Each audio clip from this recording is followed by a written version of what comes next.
My name is Mark Callahan, and I'm a truck driver in the United States. That night, I was driving my 18-wheeler, hauling a trailer full of furniture across the vast desert highways of California. The road stretched endlessly ahead, and the silence of the night pressed in on me. The air was cool, the desert wind whispering against my windows, and the half-moon above cast a pale glow across the barren landscape. For miles and miles, I saw no other vehicles, no signs of life, just sand, rocks, and the endless black horizon. After hours of driving through nothingness, my headlights suddenly revealed something unusual on the side of the road. It was an old gas station, abandoned, broken down, and standing like a forgotten relic of another time.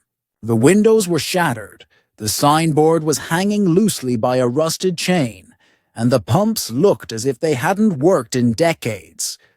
Normally, I wouldn't have stopped. Places like this always gave me a bad feeling, but I was running low on fuel, and my body was aching for rest.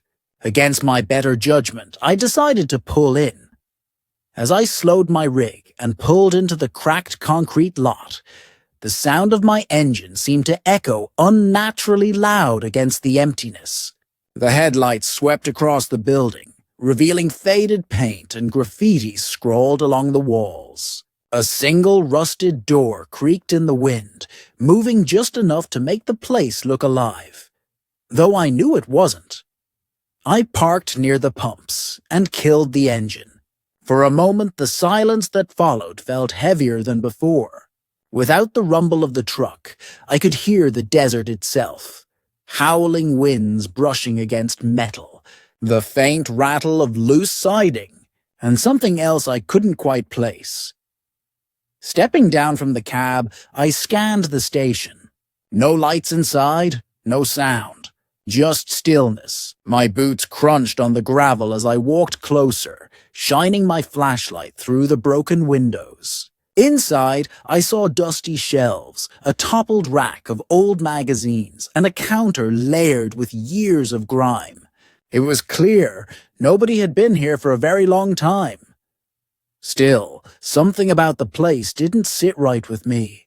I had this strange, uncomfortable feeling that I was being watched. I tried to shake off the unease and headed back toward my truck. Maybe it was just exhaustion, or maybe the desert was playing tricks on my mind. But as I reached the cab, I noticed something strange. One of the fuel pumps, the one closest to me, wasn't as broken as the others. The hose looked newer, the handle less rusted, almost as if someone had been using it recently. But that didn't make sense. The station was dead.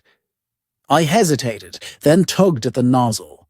To my surprise, it wasn't jammed. My heart skipped a beat as I thought, could it actually still work? Just as I was about to test it, a noise cut through the silence. A sharp, metallic clang, like a door slamming shut somewhere inside the building. My flashlight jerked toward the sound, but the doorway was empty. Nothing moving. The desert wind picked up, whistling through the broken signs and twisted metal. But deep inside, I knew what I'd heard wasn't the wind. For the first time that night, I considered getting back in my truck and driving off. Fuel or no fuel. Something about this place wasn't right. I stood there for a long moment, my hand still gripping the fuel nozzle, my eyes fixed on the dark doorway of the station. Every instinct in me was screaming to leave, but the stubborn, practical part of me thought, maybe it's just a loose door. Maybe the wind slammed it. I forced myself to move. Climbing back into the cab, I tried to shake off the nerves and started the engine. The rumble gave me a little comfort. At least I wasn't standing in that eerie silence anymore. But just as I was about to pull away, my headlights caught something that froze me in place. A figure. It was standing in front of the station, right by the broken door. The light only revealed its outline. Tall, thin, motionless. I blinked hard, thinking it might be a trick of the shadows. But no, it was there, still, watching. My hands tightened on the steering wheel. A cold chill crawled up my spine. Whoever, or whatever that was, they hadn't been there a second ago. Then, as if it had never existed, the figure was gone. The doorway was empty once again. I sat frozen, my truck idling, my mind racing. For the first time in years, on the road, I felt true fear. I didn't move for what felt like an eternity. My eyes stayed locked on that doorway, half expecting the figure to return. The longer I stared, the more I questioned myself. Did I really see someone, or was my mind just playing tricks on me? Finally, I put the truck in gear. I wasn't going to wait around to find out. But just as my rig started rolling forward, a sharp thud hit the side of my trailer. The sound was so loud it made me slam the brakes. Heart pounding, I grabbed my flashlight and climbed down again. The desert air felt even colder now. I circled the truck, shining the beam along the length of the trailer. Nothing. No footprints in the dirt.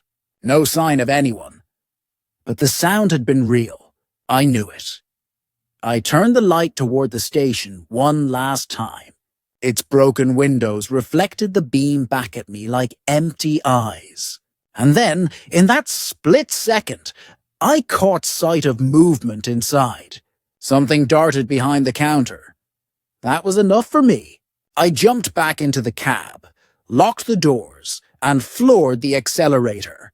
My 18-wheeler roared down the empty highway, leaving that cursed station shrinking in the rear-view mirror. Still, even as the miles passed, I couldn't shake the feeling that I wasn't alone, that whatever I had seen back there was still watching me, somewhere in the desert night. I drove for hours without stopping, my hands gripping the wheel so tightly my knuckles turned white.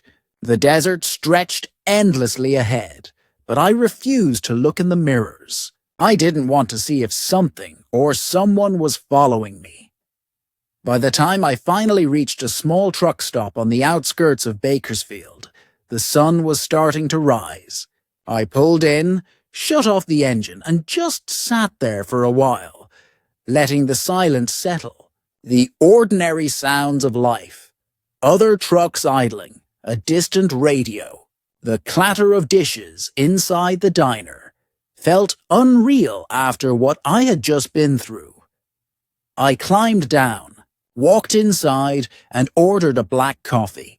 The cashier, a tired-looking woman in her 50s, gave me a polite smile and asked if I was all right.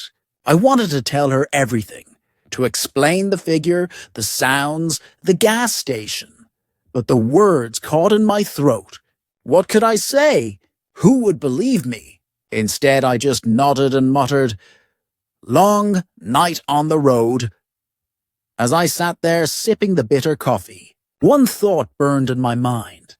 I had been driving these highways for years, seen countless lonely roads and forgotten places, but never had I felt fear like that night.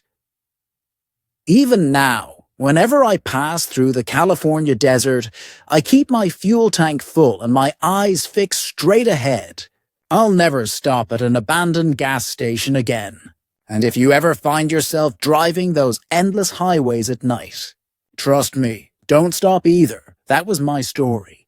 If you found it chilling, make sure to hit that like button, subscribe for more true and mysterious road stories, and don't forget to leave a comment down below. I'd love to hear your thoughts. What would you have done if you were in my place? Until next time, drive safe and stay aware of what's waiting in the dark.